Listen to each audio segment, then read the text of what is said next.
السلام عليكم ورحمة الله وبركاته. الحمد لله الذي نحمده ونستعينه ونستغفره ونؤمن به ونتوكل عليه. أما بعد.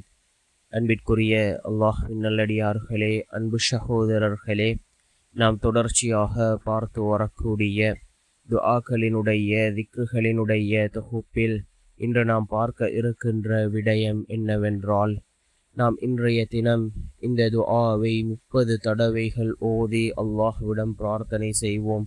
இந்த துஆவை ஓதுவதன் மூலமாக நம்முடைய ஹலாலான ஹாஜத்துகள் அனைத்தையும் அல்லாஹ் பூர்த்தி செய்து தருகின்றான். நம்முடைய தேவைகள் அனைத்தும் அல்லாஹ்விடம் கபூலாகும்.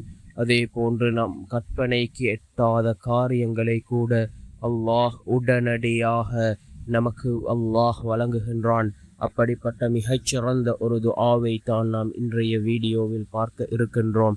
அன்பார்ந்த சகோதரர்களே, அல்லாஹ்வின் நல்லடியார்களே, ஒரு மனிதனினுடைய துஆ அல்லாஹ்விடத்தில் எந்த விதத்தில் கபூலாகின்றது என்று கூறினார்கள் அருமை நாயகம் ஸல்லல்லாஹு அலைஹி வஸல்லம் அவர்கள். ஒரு மனிதன் துஆ கேட்டவுடனேயோ அல்லது சிறிது காலம் தாழ்த்தியோ ஒரு மனிதனுடைய துஆ அல்லாஹ்விடத்திலே கபூலாகும் என்று கூறினார்கள் அருமை நாயகம் ஸல்லல்லாஹு அலைஹி வஸல்லம் அவர்கள். இரண்டாவதாக கூறினார்கள், அந்த துஆவின் மூலமாக அவருக்கு ஏற்படக்கூடிய ஆபத்துக்களிலிருந்து அல்லாஹ் அவரை பாதுகாக்கின்றான் என்று கூறினார்கள் அருமை நாயகம் ஸல்லல்லாஹு அலைஹி வஸல்லம் அவர்கள். அதே போன்று மூன்றாவது கூறினார்கள், அந்த துஆவினுடைய பலனை அந்த மனிதர் நாளை மறுமையுடைய நாளில் அடைந்து கொள்வார்கள் என்று கூறினார்கள் அருமை நாயகம் ஸல்லல்லாஹு அலைஹி வஸல்லம் அவர்கள்.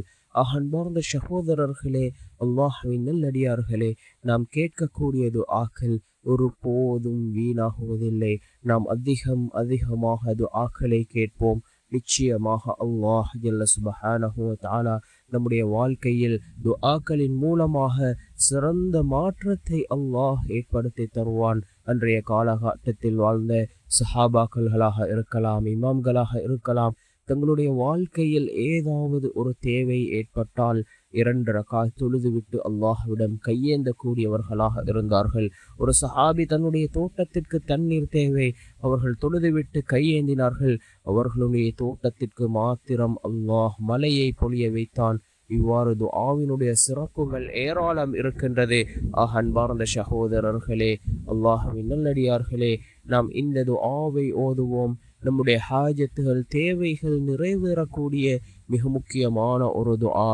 என்ன துஆ என்றால், அல்லாஹு காலிபுன் அலா அம்ரிஹி, அல்லாஹு காலிபுன் அலா அம்ரிஹி, அல்லாஹ்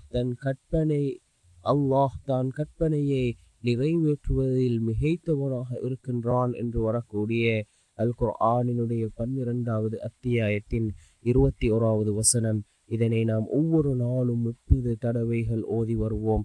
நம்முடைய ஹலாலான ஹாஜத்துகளை அல்லாஹ் பூர்த்தி செய்து தருவார்.